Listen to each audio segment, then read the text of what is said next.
광주 아파트 외벽 붕괴 사고 현장에서는 연락이 끊긴 노동자 6명에 대한 수색 작업이 진행되고 있습니다. 무너진 잔해물과 기울어진 타워 크레인 때문에 수색이 더딘 상황인데 취재기자 다시 한번 연결하겠습니다. 정상빈 기자, 현재 상황 전해주시죠. 네, 사고가 발생한 지 40시간이 다 돼 가고 있습니다. 여전히 연락이 끊긴 채 실종된 작업자 6명의 소식은 들려오지 않고 있는데요. 밤사이 소방과 경찰, 광주 서구청 관계자들이 현장을 지켰습니다. 첫날 현장에서 뜬 눈으로 밤을 지샜던 20여 명의 실종자 가족들은 구청에서 마련한 합동 숙소에서 둘째 밤을 보냈습니다. 잠시 뒤 날이 밝는 대로 구조 당국은 대책회의를 열고 수색 작업을 재개하겠다는 입장인데요. 소방당국은 어제 정밀 수색을 벌였던 지하 4층부터 지상 1층을 추가 수색하는 한편 육안으로만 확인했던 2층부터 38층까지도 다시 수색할 계획입니다. 특히 어제 투입된 구조견들이 반응을 보였던 26층에서 28층 사이에는 건물 잔해를 치운 뒤 집중해서 수색하겠다는 계획입니다. 3일째 수색을 이어갈 예정이지만 수십 층 구조물이 무너져 내린 현장에 대규모 인력이 들어가긴 쉽지 않은 상황입니다.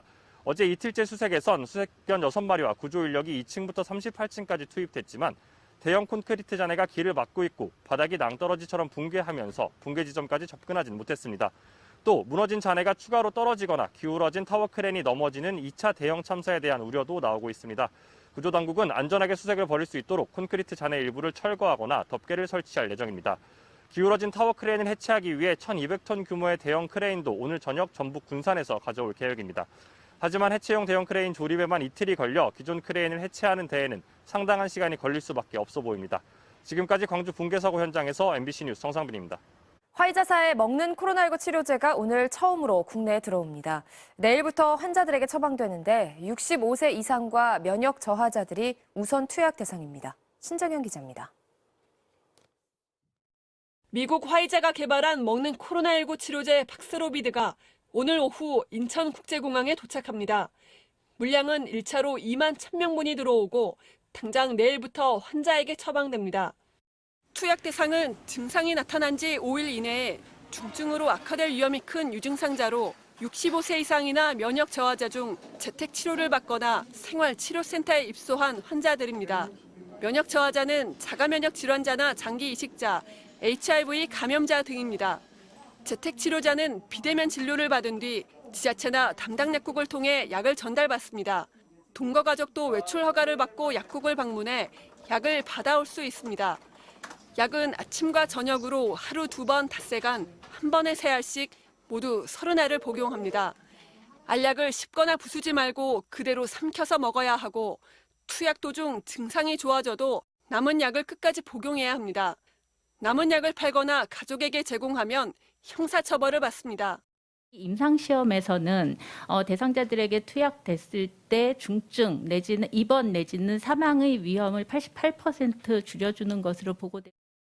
하지만 부정맥과 고지혈증 등에 쓰이는 28개 약물은 팍스로비드와 함께 복용해서는 안 됩니다. 팍스로비드가 기존에 투여하고 있던 약물의 어떤 반감기를 늦춰서 약물의 어떤 독성을 높이는 그런 효과가 있는 게 하나가 있고, 임신부나 임신 예정자는 복용 전 반드시 의료진의 상담을 받아야 하고 알레르기나 간, 신장 질환자도 사전에 의사에게 알려야 합니다. MBC 뉴스 신정연입니다. 미국 바이든 행정부가 북한의 최근 탄도미사일 발사 시험과 관련해 북한 국적자 6명을 제재 대상에 올렸다고 발표했습니다. 하지만 국무부는 외교와 대화의 중요성이 줄어들진 않는다며 대북 정책 기조에 변함은 없다고 밝혔습니다. 워싱턴 박성호 특파원입니다. 미국 정부는 북한의 최근 탄도미사일 발사에 필요한 장비와 기술 획득의 역할을 한 북한 국적자 6명에게 제재를 부과했다고 발표했습니다. 재무부는 5명을 제재 명단에 올렸는데 이들은 중국과 러시아에서 활동하며 북한 국방과학원으로 자금과 부품 등을 제공했다고 밝혔습니다. 여기에 더해 국무부는 또 다른 북한인 1명과 함께 북한의 대량 살상무기 개발을 적극 도운 러시아인과 러시아 단체도 제재 대상에 포함했다고 밝혔습니다. 국무부는 북한이 작년 9월 이후 유엔 안전보장이사회 결의를 어기고 6차례 탄도미사일 발사를 시험했다며 이번 제재는 그러한 시도를 저지하기 위한 것이라고 설명했습니다. The DPRK must halt provocations. It must abide by its obligations under UN Security Council resolutions and engage in sustained and intensive negotiations. Now, obviously, we have not seen all of that. 이번 조치는 김정은 위원장이 극초음속 미사일의 성공적 시험 발사를 참관했다고 북한이 밝힌 지 몇 시간 만에 취해졌습니다. 제재 대상이 되면 미국 내 자산이 동결되고 이들과의 거래가 금지됩니다. 국무부는 그러나 외교와 대화로 비핵화를 추구한다는 대북 정책에 변화가 있지는 않을 것이라고 밝혔습니다.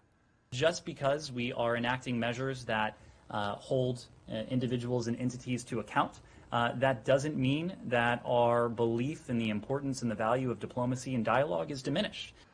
하지만 오늘 국무부 브리핑에서 미국 언론들 태도는 회의적이었습니다. 북한을 대체 대화로 끌어들일 방법이 있냐는 질문과 제재도 별 소용 없어 보인다는 지적이 이어졌습니다. 워싱턴에서 MBC 뉴스 박성호입니다. 최근 북한에 잇따른 미사일 발사에 민주당 이재명 후보가 한반도 평화를 위협하는 도발이자 대선에도 영향을 줄 수 있다고 강력히 규탄했습니다. 윤석열 후보의 선제 타격론 발언에 대해선 강하게 비판했습니다. 남효정 기자입니다.